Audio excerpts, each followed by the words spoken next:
ഇൻസ്ട്രുമെൻറ്റാലിറ്റീസ് for the protection of human right. ഇന്ത്യയിലെ മനുഷ്യാവകാശങ്ങൾ സംരക്ഷിക്കുന്നതിനുള്ള ഏജൻസികളെക്കുറിച്ചാണ് നമ്മൾ പറഞ്ഞുകൊണ്ടിരിക്കുന്നത്. കഴിഞ്ഞ വീഡിയോയിൽ നമ്മൾ മനുഷ്യാവകാശ കമ്മീഷനെക്കുറിച്ചാണ് പറഞ്ഞത്. ഇനി ഈ വീഡിയോയിൽ പറയുന്നത് ഇന്ത്യയിലെ ജുഡീഷ്യറി എങ്ങനെയാണ് ഇന്ത്യയിലെ മനുഷ്യാവകാശങ്ങൾ സംരക്ഷിക്കുന്നതിനുള്ള ഒരു ഏജൻസിയായിട്ട് പ്രവർത്തിക്കുന്നത് എന്നാണ്. ജുഡീഷ്യറി മൗലികാവകാശങ്ങളുടെ സംരക്ഷകനാണ്. ജനങ്ങളുടെ അവകാശങ്ങൾ സംരക്ഷിക്കാനാണ് ജുഡീഷ്യറി എപ്പോഴും ശ്രമിക്കുന്നത്. ഭരണകൂടങ്ങളിൽ നിന്നും മറ്റു സ്വകാര്യ കയ്യേറ്റങ്ങളിൽ നിന്നും പൗരന്മാരുടെ അവകാശങ്ങൾ സംരക്ഷിക്കുന്നത് ജുഡീഷ്യറിയാണ്. ഇന്ത്യയിലെ എല്ലാ പൗരന്മാരുടെയും അവകാശങ്ങൾ ചിലപ്പം ഭരണകൂടങ്ങൾ ഇന്ത്യയിലെ മനുഷ്യർക്കെതിരെ ചില മനുഷ്യാവകാശ ലംഘന പ്രവർത്തനങ്ങൾ നടത്തും, അതുപോലെ മറ്റു വ്യക്തികൾ നടത്തും. അങ്ങനെ ആര് മനുഷ്യാവകാശ ലംഘനങ്ങൾ നടത്തിയാലും പൗരന്മാരുടെ അവകാശങ്ങൾ സംരക്ഷിക്കുന്നത് ജുഡീഷ്യറിയാണ്. ഭരണഘടനയിലെ മനുഷ്യാവകാശ വ്യവസ്ഥയുടെ നൂതനമായ വ്യാഖ്യാനവും പ്രയോഗവും വഴിയാണ് ജുഡീഷ്യറി പ്രധാനമായും മനുഷ്യാവകാശങ്ങൾ സംരക്ഷിക്കുന്നത്. ഇന്ത്യയുടെ പരമോന്നത നീതിപീഠം സുപ്രീം കോടതി ഈ പങ്ക് ഏറ്റെടുക്കുകയും മൗലികാവകാശങ്ങളുടെ വ്യാപ്തിയും അർത്ഥവും വിപുലീകരിക്കാനും മനുഷ്യാവകാശ നിയമശാസ്ത്രത്തെ മുന്നോട്ട് കൊണ്ടുപോകാനും പ്രത്യേക ഉത്തരവാദിത്തത്തോടെ പ്രവർത്തിക്കുകയും ചെയ്യുന്നുണ്ട്. ഇന്ത്യൻ ജുഡീഷ്യറിക്ക് മനുഷ്യാവകാശങ്ങൾ സംരക്ഷിക്കാനും എക്സിക്യൂട്ടീവ് ലെജിസ്ലേറ്റീവ് ബ്രാഞ്ചുകളുടെ അധികാര പരിധി ലംഘിച്ച് പൗരന്മാരുടെ അവകാശങ്ങൾ ലംഘിക്കുന്നത് തടയാനും കഴിയുന്നുണ്ട്.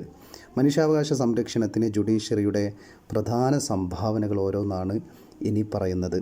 ഒന്ന്, ഇന്ത്യയിൽ അധികാര വിഭജനമുണ്ട്. ഇന്ത്യയിൽ ഒരു സ്വതന്ത്ര ജുഡീഷ്യറി ഉണ്ട്. അത് ലെജിസ്ലേച്ചറിൽ നിന്നും എക്സിക്യൂട്ടീവിൽ നിന്നും പൂർണ്ണമായും വേർപെട്ടിരിക്കുന്നു. അതിനാൽ ജുഡീഷ്യറിക്ക് നിർഭയത്തോടെ നീതി പ്രഖ്യാപിക്കാൻ സാധിക്കും. എക്സിക്യൂട്ടീവിനെയോ ലെജിസ്ലേച്ചറിനെയോ ഭയപ്പെടേണ്ട ആവശ്യമില്ല. ഇന്ത്യ ഭരിക്കുന്ന ഭരണകൂടത്തെ ഭയപ്പെട്ടുകൊണ്ട് ഇന്ത്യയിലെ ജുഡീഷ്യറി ഒരു നീതി പ്രഖ്യാപിക്കേണ്ട ആവശ്യമില്ല. ആരെയും ഭയപ്പെടാതെ നിഷ്പക്ഷമായിട്ടും നിർഭയമായിട്ടും വിധികൾ പ്രഖ്യാപിക്കാൻ ഇന്ത്യൻ കോടതിക്ക് സാധിക്കും. അതിന് അധികാര വിഭജനം ഇന്ത്യൻ ഭരണഘടന മുന്നോട്ട് വെക്കുന്നുണ്ട്. അതുകൊണ്ട് തന്നെ മനുഷ്യാവകാശ ലംഘനങ്ങൾക്കെതിരെയുള്ള ലംഘനങ്ങൾക്കെതിരെയുള്ള പ്രവർത്തനങ്ങളിൽ അതിൽ നീതി പ്രഖ്യാപിക്കാൻ ഇന്ത്യയിലെ സുപ്രീം കോടതിക്ക് ആരെയും ഭയപ്പെടാതെ സാധിക്കും. മറ്റൊന്ന്, ഇന്ത്യയിൽ ലിഖിത ഭരണഘടന ഉണ്ട് എന്നതാണ്. ലിഖിത ഭരണഘടന ഉള്ളതിനാൽ നമ്മുടെ നാട്ടിൽ മൗലികാവകാശങ്ങൾ എന്ന് പറയുന്ന ഒരു വ്യവസ്ഥ തന്നെ ഭരണഘടനയിൽ വിവരിച്ചിട്ടുണ്ട്. അതിനാൽ പൗരന്മാരുടെ അവകാശങ്ങളുമായി ബന്ധപ്പെട്ട എല്ലാ നിയമങ്ങളും കൃത്യമായി അഭിസംബോധന ചെയ്യാൻ ജുഡീഷ്യറിക്ക് കഴിയും.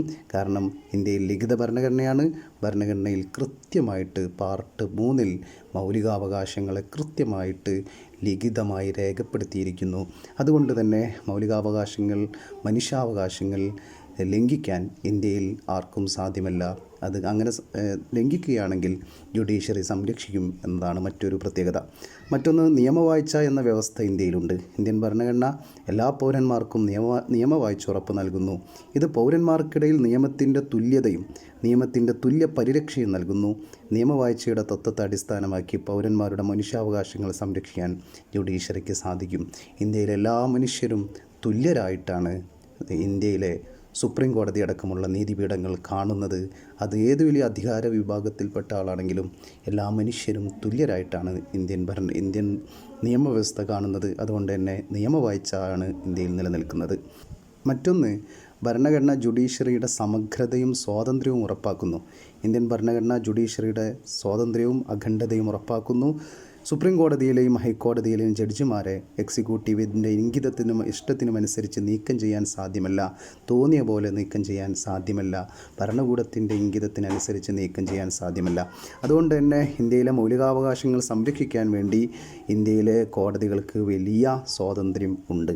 മറ്റൊന്ന്, സമൂഹത്തിലെ അധസ്ഥിത വിഭാഗത്തിൻ്റെ സംരക്ഷണം ഉറപ്പാക്കാൻ ഇന്ത്യൻ കോടതികൾക്ക് അതിനുള്ള ശ്രമങ്ങൾ നടത്തുന്നുണ്ട്.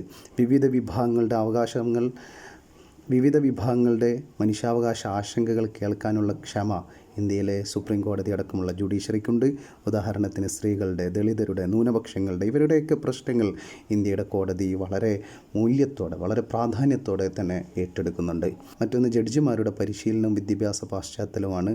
ഇന്ത്യയിൽ സുപ്രീം കോടതി അടക്കമുള്ള കോടതിയിലെ ജഡ്ജിമാരെ നിയമിക്കുന്നത് അവരുടെ വിദ്യാഭ്യാസത്തിൻ്റെയും പരിജ്ഞാനത്തിൻ്റെയും അടിസ്ഥാനത്തിലാണ്.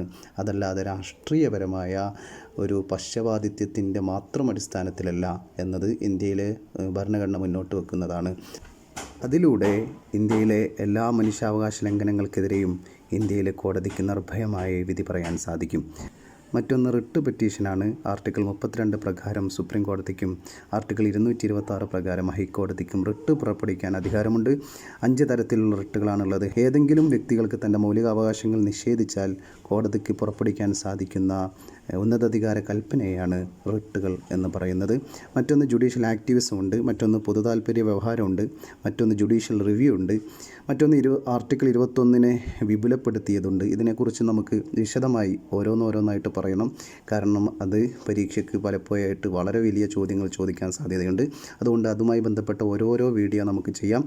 ഏതായാലും ഇന്ത്യയിലെ മനുഷ്യാവകാശങ്ങൾ സംരക്ഷിക്കുന്നതിൻ്റെ ഏറ്റവും പ്രധാന ഏജൻസിയാണ് ഇന്ത്യയിലെ ജുഡീഷ്യൽ സംവിധാനം എന്ന് പറയുന്നത്. ഇന്ത്യയിലെ മനുഷ്യരുടെ, ഇന്ത്യയിലെ പൗരന്മാരുടെ അവകാശങ്ങൾ ലംഘിക്കപ്പെട്ടാൽ, അത് ഭരണകൂടം ലംഘിച്ചാലും മറ്റു വ്യക്തികൾ ലംഘിച്ചാലും, ആ മനുഷ്യരുടെ അവകാശങ്ങൾ സംരക്ഷിക്കാൻ ഇന്ത്യയിലെ ജുഡീഷ്യൽ വ്യവസ്ഥ പ്രതിജ്ഞാബദ്ധമാണ്. അതിനുള്ള സംവിധാനങ്ങൾ ഇന്ത്യൻ ഭരണഘടന ജുഡീഷ്യറിക്ക് ഉറപ്പ് നൽകുന്നു. അതിന് ഒരുപാട് പ്രത്യേകതകൾ നൽകുന്നു എന്നാണ് നമ്മൾ ഇതിലൂടെ പറഞ്ഞത്.